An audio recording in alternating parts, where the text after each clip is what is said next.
ജസ്ന സലീം കൂടെ ജസ്ന സലീം വന്നിരുന്ന് കരയും.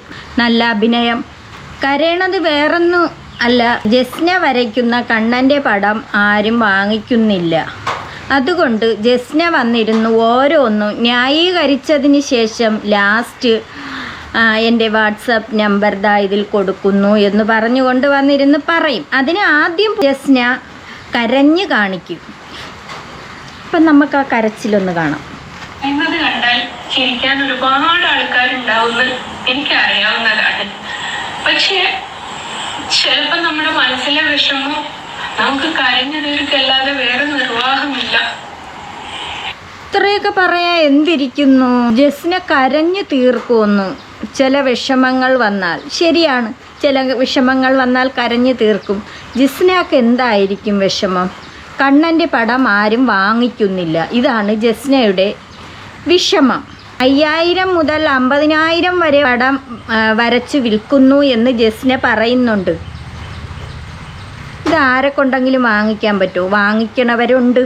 പിന്നെ ജസ്ന പറയുന്നുണ്ട്, ജസ്ന വരച്ച കണ്ണൻ്റെ പടം വാങ്ങിച്ച് അവരെയൊക്കെ വീടുകളിൽ വെച്ചപ്പോൾ അവർക്ക് എന്തൊക്കെയോ സംഭവിച്ചു എന്നൊക്കെ വന്നിരുന്നും കൊണ്ട് ആരോ പറഞ്ഞതായിട്ട് ജസ്ന പറയുന്നുണ്ട്. അത് പലർക്കും പല ഇതാണല്ലോ, ചിലപ്പോൾ അങ്ങനെ ആവാം. ഞാൻ ഇന്നേ വരെ ഒരാളുടെ വീടിന്റെ മുമ്പ് പോയിട്ടും ഒരു 10 രൂപ ചോദിക്കുകയോ അല്ല ഒരാളോട് എന്നെ സഹായിക്കണമെന്ന് അഭ്യർത്ഥിക്കുകയോ ഒന്നും ഞാൻ ചെയ്തിട്ടില്ല. ഇത് ജസ്നയുടെ ഉഡായിപ്പാണെന്ന് മനസ്സിലായി. ഇത്ര അറ്റത്തോളമൊന്നും പറയേണ്ട കാര്യമില്ല. ഇതിൽ കുരഞ്ഞു മെഴുകി കണ്ണുനീരൊന്നും വരുന്നില്ല. എങ്കിലും ജസ്ന അങ്ങ് പറഞ്ഞങ്ങ് കരഞ്ഞ് മെഴുകയാണ്. ഇപ്പോൾ ഗുരുവായൂർ പോണില്ല, ഇപ്പം പോണത് കാണാനില്ല. കണ്ണൻ്റെ പടം വരച്ച് ഗുരുവായൂർ സമർപ്പിക്കുമായിരുന്നു. അതുപോലെ ഓരോ സ്ഥലത്തും മുത്തപ്പൻ്റെ അടുത്ത് പോകുമായിരുന്നു. കൂടുതലും ജസ്നക്ക് ഇങ്ങനെയുള്ള അമ്പലങ്ങളിലാണ് താല്പര്യം. അതെല്ലാവർക്കും അറിയാമല്ലോ. ഗുരുവായൂർ അമ്പലം, മുത്തപ്പൻ്റെ അടുത്ത്, പിന്നെ വേറെ ഏത് ഒരു അമ്പലമായിരുന്നാലും അവിടെ ചെന്ന് തൊഴുവാതെ പോകില്ല. അത് ഓരോ വിശ്വാസങ്ങൾ. അപ്പം നമുക്ക് ബാക്കി കേൾക്കാം. ചെയ്യുന്നത് ആകെ എനിക്കറിയാവുന്ന ഒരു തൊഴില് ഈ കണ്ണട വരയ്ക്കുക എന്നുള്ളതാണ്. ഇത് വരച്ചിട്ട് എൻ്റെ കുടുംബത്തെ ഞാൻ നോക്കുകയാണ് ഇത്രയും കാലം ചെയ്തുകൊണ്ടിരിക്കുന്നത്. ഇപ്പോൾ കുറച്ച് ആൾക്കാർ ഇറങ്ങിയിട്ടുണ്ട്, എന്നോട് ഫോട്ടോ മേടിക്കരുത്, ഞാൻ മുസ്ലിം ജിഹാദിയാണ് എന്നും പറഞ്ഞിട്ട് കുറച്ച് ആൾക്കാർ എന്നെ വല്ലാത്ത രീതിയിൽ ഉപദ്രവിച്ചു തുടങ്ങിയിട്ടുണ്ട്. എന്തിനാണ് അങ്ങനെ പറയണത്? ആ കുട്ടി പടം വരച്ച് അതിൻ്റെ ഉപജീവന മാർഗം കാണട്ടെ. അത് അങ്ങനെയാണല്ലോ അതിൻ്റെ ഉപജീവന മാർഗം കാണുന്നത്. അത് കുഞ്ഞുനാളിൽ ജനിച്ചപ്പോൾ മുതലേ കണ്ണൻ്റെ പടമാണ് വരച്ച് ഇത്രയും ഉയരങ്ങളിൽ അത് എത്തിയത്. പിന്നെ എന്തുകൊണ്ടാണ് നിങ്ങൾ അങ്ങനെ പറയണത്? അത് ഒട്ടും ശരിയല്ല കേട്ടോ. അങ്ങനെയൊന്നും പറയരുത് ആരും. അതിൻ്റെ ഉപജീവന മാർഗമാണ്. അതിന് ഇങ്ങനെ ഈ കണ്ണൻ്റെ പടങ്ങൾ വരച്ച് വിറ്റ് വേണം അതിന് വല്ലതൊക്കെ തിന്നാം. അത് നിങ്ങൾ ആരും തകർക്കല്ലേ. അതിനെ എന്തുകൊണ്ടാണ് നിങ്ങൾ ജിഹാദി എന്ന് പറയുന്നത്? ഒരു മുസ്ലിം പെൺകുട്ടി ആയതുകൊണ്ടാണോ നിങ്ങൾ അങ്ങനെ പറയണത്? അങ്ങനെ ഒരിക്കലും പറയരുത്. വേറെ ആർക്കും ഇല്ലാത്ത കഴിവാണ് ഈ ജസ്നക്ക് ഉള്ളത്. കഴിവുള്ളൊരു പെൺകുട്ടിയാണ്. വാട്സപ്പ് നമ്പരൊക്കെ കൊടുത്തിട്ടുണ്ട് കേട്ടോ.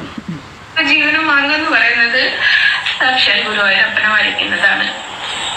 ഞാൻ അതിലൂടെ എന്റെ കുടുംബത്തിനെ നോക്കുന്നത്, ആരെയും ഉപദ്രവിക്കുന്നില്ല, ആരോടും പ്രഷർ ചൊലുത്തുന്നില്ല. നിങ്ങൾ എന്റെ ഫോട്ടോ മേടിക്കുന്ന പറഞ്ഞിട്ട് നിങ്ങൾക്ക് ആർക്കെങ്കിലും ഇഷ്ടമുണ്ടെങ്കിൽ നിങ്ങൾക്ക് ഫോട്ടോ വേണമെങ്കിൽ മാത്രം നിങ്ങൾ മേടിക്കുമെന്നേ ഞാൻ പറഞ്ഞിട്ടുണ്ട്. അത് തന്നെയാ, നിങ്ങൾക്ക് ഇഷ്ടമുണ്ടെങ്കിൽ മേടിക്കണം.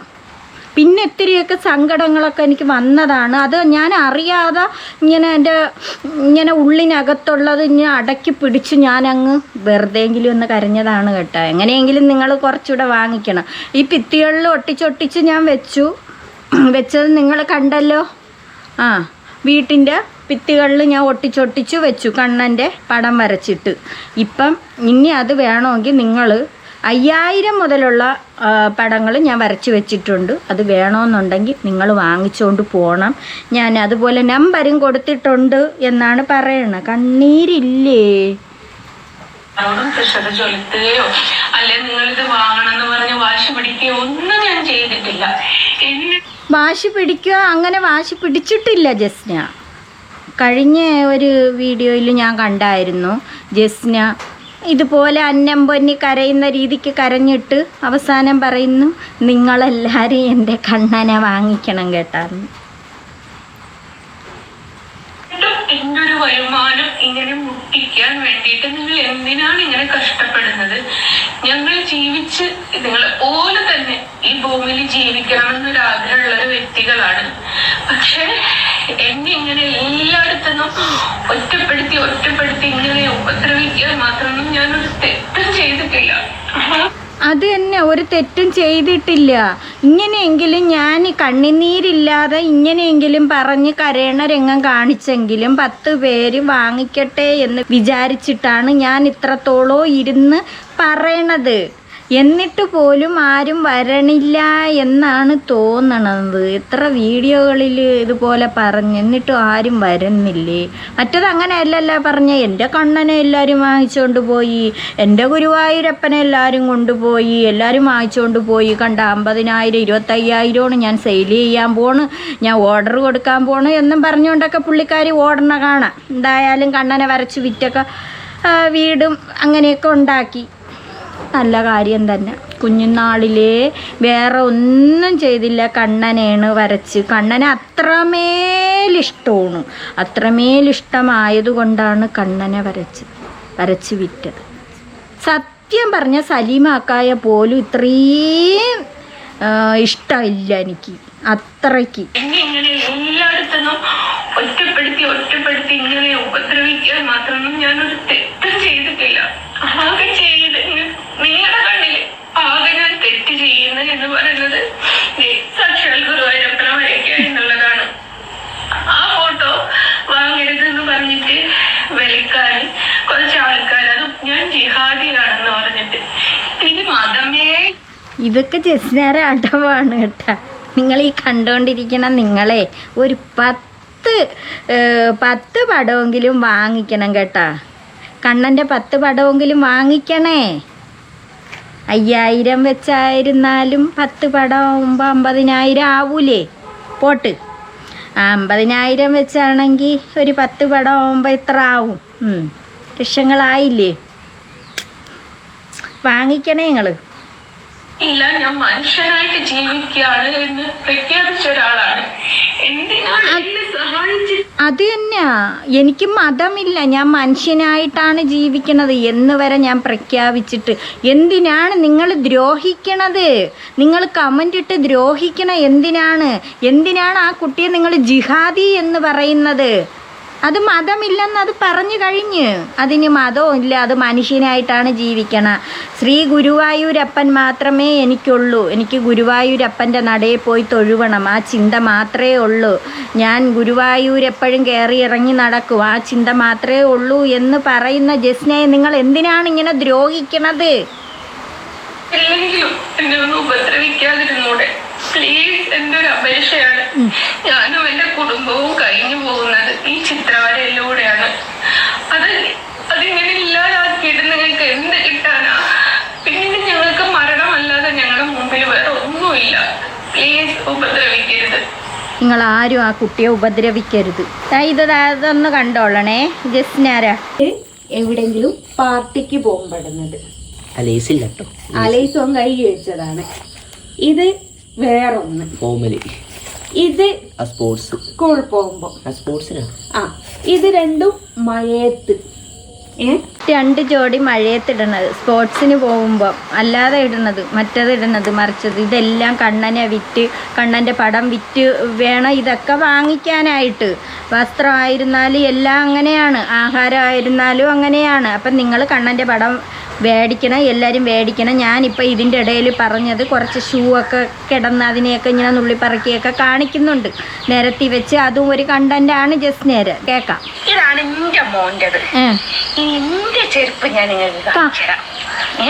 ഇന്റെ ചെരുപ്പ് കാണിക്കൂ, നമ്മൾ കാണാൻ ആകാംക്ഷയോടെ കാത്തിരിക്കണം.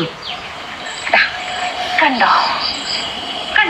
കണ്ട് എന്റെ ചെരുപ്പ് കണ്ട് എന്തോന്നേ ഉള്ള കണ്ടോ?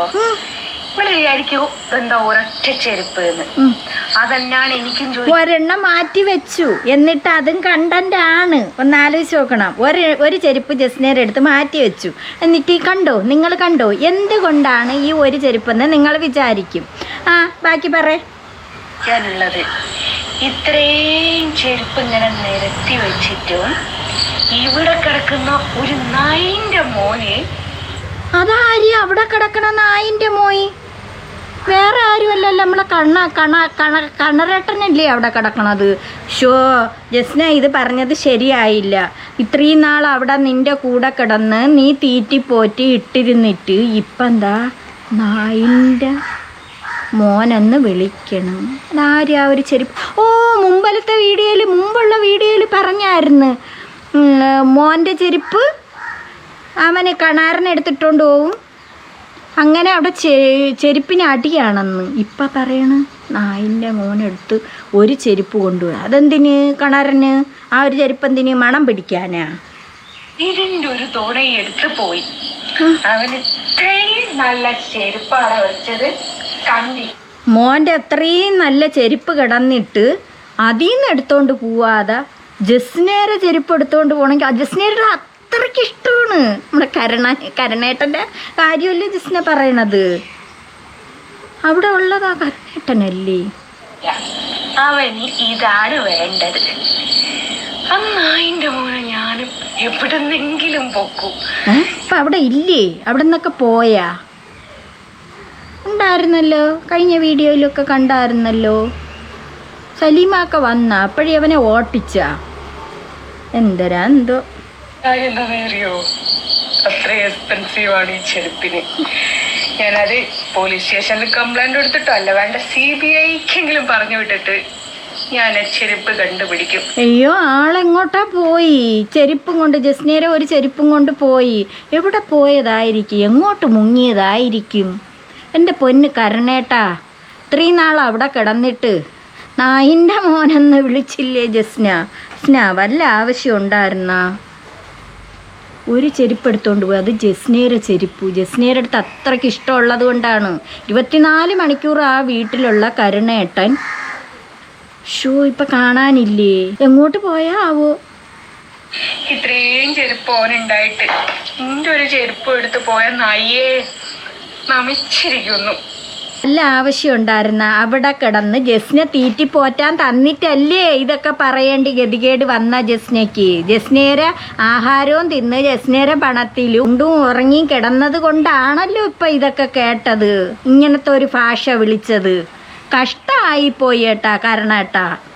ഇത്രയും നാൾ കൂടെ കൊണ്ടു കിടന്നപ്പോൾ കരണേട്ട അറിഞ്ഞില്ലായിരുന്നല്ലേ ഇങ്ങനെയൊക്കെ വിളിക്കുമെന്ന്. നമ്മുടെ പ്രൈവറ്റ് ബസ്സിൽ ഇപ്പം ആൾ കയറുന്നില്ല. അതുകൊണ്ട് നമ്മുടെ മഹാറാണി വന്നിരുന്നും കൊണ്ട് പ്രൈവറ്റ് ബസ്സിനെ ന്യായീകരിച്ച് പറയുന്നുണ്ട്. പ്രൈവറ്റ് ബസ്സിൽ ആളില്ല, അവരെ വീട്ടിൽ അന്നം മുട്ടി, അങ്ങനെയാണ് ഇങ്ങനെയാണെന്ന്. എൻ്റെ പൊന്ന് ജസ്ന, നീ ഒരു ദിവസം എത്ര കണ്ണൻ്റെ പടം വരയ്ക്കും? അതിൽ നിന്ന് കുറച്ചൊക്കെ അങ്ങോട്ട് കൊടു. ഇഷ്ടം പോലെ ഉണ്ടാക്കിയല്ലോ, അടിപൊളിയായിട്ട് കണ്ടമാനം ഉണ്ടാക്കി ജസ്ന. അപ്പോൾ കുറച്ച് ഇങ്ങനെ ഉള്ളവർക്കും കൂടെ കൊടു. ജസ്നയ്ക്ക് അത്ര സങ്കടമാണ്. അപ്പം നമുക്ക് കേൾക്കാം. ദർശിനി ബസ് ഒരുപാട് സ്ത്രീകൾക്ക് ഉപകാരത്തിലേക്ക് എത്തിപ്പെട്ടിട്ടുണ്ട്. കാരണം തുച്ഛമായിട്ടുള്ള സാലറിയിൽ ജോലി ചെയ്യുന്ന ആൾക്കാർക്കൊക്കെ ഈ പ്രിയദർശിനി ബസ് എന്ന് പറയുന്നത് വലിയൊരു ഉപകാരം. ആദ്യം പുള്ളിക്കാരി ഏതൊരു കാര്യം തുടങ്ങുമ്പോഴും അതൊരു നല്ല ഒരു പോയിന്റോട് കൂടി പറഞ്ഞു വരും. പ്രിയദർശിനി ബസ് എല്ലാവർക്കും ഉപകാരപ്പെട്ടിട്ടുണ്ട്, പാവപ്പെട്ട ജനങ്ങൾക്കൊക്കെ ഉപകാരപ്പെട്ടിട്ടുണ്ട് എന്നൊക്കെ പറഞ്ഞുകൊണ്ടാണ് പുള്ളിക്കാരി ഏതൊരു കാര്യത്തിനും മുമ്പേ വരുന്നത്. കണ്ണൻ്റെ പടം വയ്ക്കാനായിരുന്നാലും അങ്ങനെ തന്നെ കേട്ടോ. ആദ്യം നല്ല കാര്യം പറഞ്ഞുകൊണ്ട് വരും, പിന്നെ വാട്സപ്പ് നമ്പരും കൂടെ കൊടുക്കും. നിങ്ങൾ വാങ്ങിക്കണം, ഇത് നല്ല ഐശ്വര്യം ഉണ്ടാവും, സമ്പത്തുണ്ടാവും, നിധി വന്നിറങ്ങും, ഇങ്ങനെയൊക്കെ പറഞ്ഞുകൊണ്ടൊക്കെ വരും കേട്ടോ. തന്നെയാണ് ഓരോരറ്റം കൂട്ടിമുട്ടിക്കാൻ വേണ്ടിയിട്ട് ഇവർ കിടന്ന പെടാപ്പാടിൽ ഒരു താങ്ങായിട്ട് തന്നെ ഈ പ്രിയദർശിനി നിൽക്കാൻ പറ്റുകയും ചെയ്യുന്നുണ്ട്.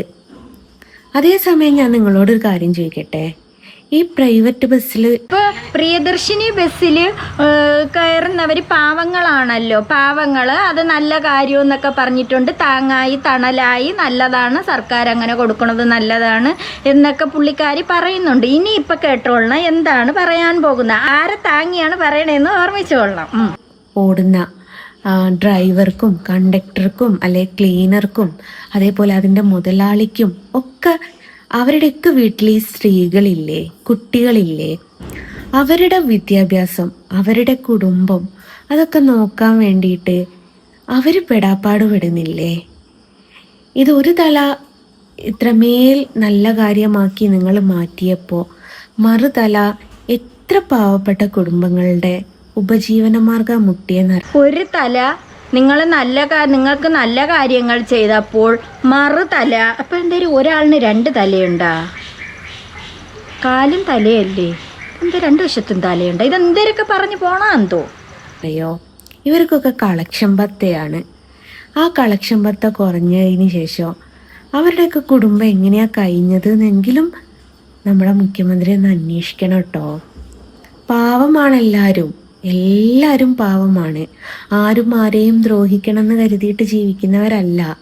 പക്ഷെ ജസ്ന് പറഞ്ഞതുകൊണ്ട് ഇനി നാളെ തൊട്ട് പിന്നെ KSRTC ബസ്, അതായത് സൗജന്യ യാത്ര അങ്ങ് നിർത്തിയിട്ട് നമ്മുടെ പ്രൈവറ്റ് ബസ്സിലോട്ട് ആള് ഇടിച്ച് കയറും. അത് ജസ്റ്റ് നോക്കിക്കോളണം. ജസ്റ്റിന് എന്തിനാണ് ഇങ്ങനെ തള്ളണേന്ന് മനസ്സിലായി. നമ്മളെ കരുണേട്ടൻ പ്രൈവറ്റ് ബസ്സിലാണ് പോണത്. അപ്പം കരുണേട്ടൻ്റെ ഉപജീവന മാർഗം മുട്ടിയെന്ന്. അയ്യോ പൊന്നെ ജസ്ന, നീ കൊടു. ഇഷ്ടം പോലെ ഉണ്ടാക്കുന്നുണ്ടല്ലോ, കണ്ണനെ വരച്ചിട്ട് കണ്ടമാനം ഉണ്ടാക്കുന്നുണ്ട്. അപ്പം അതിൽ നിന്ന് ജസ്ന അങ്ങോട്ട് കരുണേട്ടന് കൊടു. കരുണേട്ടൻ ഇങ്ങോട്ട് പോയി ഒരു ചെരുപ്പും കൊണ്ട് മുങ്ങി. നിങ്ങളൊന്ന് ഓർക്കുക, ഇവർ സമയവും ഒപ്പിച്ച് ആളെയും കയറ്റി അവർക്ക് വൈകുന്നേരം ഭത്ത വാങ്ങാനുള്ള ഒരു അവസ്ഥയിലേക്കായിരുന്നു ഇത്രയും കാലം പോയിക്കൊണ്ടിരുന്നത്. ഇപ്പം ആ ഒരവസ്ഥയിലേക്ക് പോകാൻ പറ്റുന്നില്ല. ഡീസൽ കൂടുതൽ അല്ലെ ഡീസൽ കുറവ്, ഇതിന് ഡീസലിനും പൈസ അടിച്ച് ടയറിൻ്റെ വാടകയും കൊടുത്ത് എല്ലാം കൂടി കഴിയുമ്പോഴേക്കും മുതലാളിക്കും തൊഴിലാളിക്കും ഒന്നും കിട്ടുന്നില്ല. ഞാൻ കഴിഞ്ഞ ദിവസം ബസ് കയറിയ സമയത്ത് കണ്ടൊരു കാഴ്ച, ഒരുപാട് പുരുഷന്മാർ ബസ് കാത്തു നിൽക്കുകയാണ്. അതെന്തുകൊണ്ടാന്ന് വെച്ചാൽ KSRTCയിൽ ഈ പുരുഷന്മാർക്ക് കയറാൻ സ്ഥലമില്ലാത്തത് കൊണ്ട് മാത്രമാണ് ആ പുരുഷന്മാർ അതിൽ ഈ പ്രൈവറ്റ് ബസ് കയറുന്നത്. അപ്പം നിങ്ങൾ എന്താ പറയുക, ടാക്സും ഇതൊക്കെ കുറച്ച് കൊടുക്കുമ്പോഴും അവരതിൽ തൃപ്തിപ്പെടുന്നില്ല. കാരണം അവരുടെ അന്നന്നത്തെ അരി ഇപ്പോൾ 1 കിലോ വാങ്ങേണ്ടത് 1/2 കിലോ ആക്കി അങ്ങനത്തെ ഒരു അവസ്ഥയിലേക്കായില്ലേ. മതി, 1 കിലോ തിന്നണ അരി 1/2 കിലോ മതി. ചോറങ്ങനെ കൂടുതൽ കഴിച്ചൂടാ. അരിയാഹാരം കുറച്ച് കഴിക്കണേണ് നല്ലത്. ജസ്ന വന്നിരുന്ന് പറയണത് കൊണ്ട് ഇനിയിപ്പം നാളെ മുതൽ എല്ലാവരും ഇടിച്ച് പ്രൈവറ്റ് ബസ്സിലോട്ട് കയറണം കേട്ടോ. സ്ത്രീകൾ നിങ്ങളാരും KSRTC ബസ്സിൽ കയറരുത് കേട്ടോ. സൗജന്യ യാത്ര പോവരുത്. ഇങ്ങനെയുള്ള കുറേ ആളുകളുണ്ട് ഇങ്ങനെ വന്നിരുന്നും കൊണ്ട്. ഈ സൗജന്യ യാത്ര ഇറങ്ങുമ്പോഴും അങ്ങനെയാണ്. അതുപോലെ കൺസെഷൻ കൊടുക്കുന്ന സമയത്തും കുറേ പ്രൈവറ്റ് ബസ്സുകാർ വന്നിറങ്ങിയിട്ട് ഓരോന്ന് ന്യായീകരിക്കും. കുട്ടികൾ അതിൽ കയറാനുള്ളതാണ്, പ്രൈവറ്റ് ബസ്സിൽ കുട്ടികൾ കയറാനുള്ളതാണ്. കൺസെഷൻ കൊടുത്ത ആ സമയത്ത് തന്നെ ഒരുപാട് പേര് ന്യായീകരിച്ച് വന്നായിരുന്നു. അതുപോലെ തന്നെ ഇപ്പോൾ ഈ സൗജന്യ യാത്ര ഇങ്ങനെ ചെയ്തത് വലിയ ഉപകാരമാണ്. അപ്പോൾ ഇനി ഈ സൗജന്യ യാത്ര അതും കൂടി ഇല്ലാതാക്കാനും ജനങ്ങൾ പൈസ കൊടുത്തുകൊണ്ട് അത് യാത്ര ചെയ്യാനും ഉള്ള പരിപാടിയിലാണ് ഈ കുറേ ആളുകൾ ഇങ്ങനെ ഇറങ്ങിയിരിക്കുന്നത്. ഇഷ്ടമുള്ളവർ കയറും പ്രൈവറ്റിൽ. നിൻ്റെയൊക്കെ പ്രൈവറ്റ് ബസ് എടുത്തുകൊണ്ട് ഓടണ ഓട്ടം ഞങ്ങൾക്കറിയാം. ഇനിയിപ്പോൾ കുറേയൊക്കെ മരണം ഒന്ന് കുറഞ്ഞു കിട്ടും. എവിടെയെങ്കിലും ഒരു സ്റ്റോപ്പിൽ നിർത്താനായിട്ട് കൊണ്ട് ചെന്നാൽ വലിച്ചെടുത്തോണ്ട് അങ്ങ് പോവണം. ഇറങ്ങെന്നും പറഞ്ഞ് അടിച്ചിറക്കുകയാണ് ചെയ്യണത്. അവരെന്നിട്ട് ഇറങ്ങുപോലുമില്ല, അതിന് എടുത്തോണ്ട് അങ്ങ് ഓടുകയാണ് ചെയ്യണത്. അങ്ങനെ ഇനിയിപ്പോൾ കുറേയൊക്കെ മരണങ്ങളൊക്കെ ഒഴിവാകും. ഇതിപ്പോൾ കരുണേട്ടന് ഓട്ടം കുറവ്. കരുണേട്ടൻ്റെ ബസ്സിൽ ആരും അങ്ങനെ കയറുന്നില്ല. അല്ലെങ്കിൽ തന്നെ കയറാത്തതാണ് നല്ലത് സ്ത്രീകൾ. ഒരുപാട് സ്ത്രീകൾ ഇത് വളരെ സന്തോഷത്തോടെ കൂടെ കൊണ്ടുണ്ടെടുക്കുമ്പോൾ ഇപ്പുറത്ത് കുറേ കുടുംബങ്ങൾ എന്നും വയറ് നിറച്ച് അരിയാഹാരം കഴിക്കുന്നുണ്ട്. കുറേശ്ശെ ആ അരിയാഹാരത്തിന്റെ എണ്ണം കുറയുന്നുണ്ട് എന്നുള്ള. പൊന്നു പെണ്ണുപിള്ളേ, നിന്റെ കണക്കുള്ള പണം ആർക്കും ഇല്ല. അവർക്ക് ഒത്തിരിയെങ്കിലും ഒന്ന് ഇത് ഒരു യാത്ര ചെയ്തെങ്കിലും ആ പൈസ കുറഞ്ഞ് കിട്ടിയെങ്കിൽ എന്ന് വിചാരിച്ചുകൊണ്ടാണ് അവർ പോണത്. ഈ സൗജന്യ യാത്രയെന്ന് പറയുന്നത് ഇപ്പം ഇങ്ങനെ ഉള്ള ഒരു ഇത് കിട്ടിയത് കൊണ്ട് ജനങ്ങൾക്ക് എന്ത് ആശ്വാസമാണ്. അതൊക്കെ നീയൊക്കെ നശിപ്പിക്കാൻ നോക്കിയാൽ ഒരു കാരണവശാലും അത് നടക്കൂല. അഥവാ കരുണേട്ടനെ അങ്ങനെ എന്തെങ്കിലും ബുദ്ധിമുട്ടോ കഞ്ഞി വയ്ക്കാൻ അരിയോ ഇല്ലെങ്കിൽ നിൻ്റെ കൂടെ അല്ലേ കരുണേട്ടൻ? എപ്പോഴും നോക്കിയാലും കരുണേട്ടൻ അവിടെ ആണല്ലോ ജസ്ന. ആഹാരം കൊടുക്കുന്നത് ജസ്ന, വസ്ത്രം കൊടുക്കുന്നത് ജസ്ന, പിന്നെ ബാക്കിയുള്ള കാര്യങ്ങൾ എല്ലാം ചെയ്തു കൊടുക്കുന്നത് ജസ്ന. പിന്നെ എന്തോന്നാണ് കരുണേട്ടൻ ഉണ്ണണതും ഉറങ്ങണതും എല്ലാം അവിടെ തന്നെയാണ്. പിന്നെ ജസ്നക്ക് എന്തൊരു കുഴപ്പം? കരുണേട്ടനെ സപ്പോർട്ട് ചെയ്താണ് ഈ ജസ്ന പറഞ്ഞ മൂട് താങ്ങി. അതും കൂടിയും നമ്മുടെ എന്താ പറയുക, നമ്മുടെ മുഖ്യമന്ത്രി അറിയണമെന്നൊരാഗ്രഹം, അതിനും കൂടിയുള്ള എന്തെങ്കിലും ഒരു വകുപ്പ്. നിങ്ങൾ പറഞ്ഞതുപോലെ ടാക്സ് കുറച്ച്. നീ കൂടുതൽ സംസാരിക്കണ്ട. നമ്മുടെ മന്ത്രി അറിയണമെന്നും പറഞ്ഞുകൊണ്ട് ശ്വാസം പോലും ജസ്നയ്ക്ക് വിടാൻ പറ്റുന്നില്ല കരുണൻ്റെ കാര്യം ഓർമ്മിച്ചുകൊണ്ട്. ഒന്നും നടക്കാൻ പോണില്ല. തമിഴ്നാട്ടിൽ എത്രയോ വർഷം കൊണ്ട് ഇറങ്ങിയ കാര്യമാണ്. തമിഴ്നാട്ടിൽ സൗജന്യ യാത്രയാണ് സ്ത്രീകൾക്ക്. അതുപോലെ ഇവിടെ സൗജന്യ യാത്ര തന്നെ വേണം. പ്രൈവറ്റ് കാറന്മാർ വലിച്ചെടുത്തുകൊണ്ട് ഓടി അതുപോലെ വളവിൽ കൊണ്ടുവന്ന് നിർത്തും. പ്രൈവറ്റ് ബസ്സിൻ്റെ ഒരു കാര്യം എന്ന് പറഞ്ഞാൽ വളവുകളിൽ കൊണ്ടുവന്ന് നിർത്തും. ഒരുപാട് അപകടം പിടിച്ച ഒരു സാധനമാണ്. അതുപോലെ ഒരു യാത്രക്കാർ ആരെങ്കിലും അതിൽ കയറുകയാണെങ്കിൽ കൊച്ചായിരുന്നാലും അതുപോലെ സ്ത്രീ ആയിരുന്നാലും ആരായിരുന്നാലും ആ ബസ്സിലോട്ട് കയറുമെങ്കിൽ വലിച്ചെടുത്തുകൊണ്ട് പോവേണേണ്. അവർ മരണപ്പാച്ചിൽ, അവർക്ക് മത്സര ഓട്ടമാണ്. എന്തായാലും കുറച്ച് മരണങ്ങളൊക്കെ ഒഴിവാക്കി കിട്ടും. അന്നെന്തരം അവർക്ക് ആഹാരം കഴിക്കാൻ കിട്ടുന്നില്ലെങ്കിൽ വേണ്ടടോ എന്തെല്ലാം പണി കിടക്കണ്. ഉള്ളതും കൂടെ തടയാനായിട്ട് കുറേ ആളുകൾ ഇറങ്ങിയിട്ടുണ്ട്. അത് നടക്കുമെന്ന് തോന്നുന്നില്ല ജസ്ന. നിന്റെ സങ്കടം മനസ്സിലായി. കരുണാരേട്ടനെ സൂക്ഷിക്കണതാണ് നീ. കരുണാരേട്ടനെ പേണാനായിട്ടാണ് ജസ്ന ഇരിക്കുന്നത്. ഓരോ കാര്യങ്ങളും വന്നിരുന്ന് പറയുന്നത് അത് മനസ്സിലായി കേട്ടാ. നടക്കൂല ജസ്ന.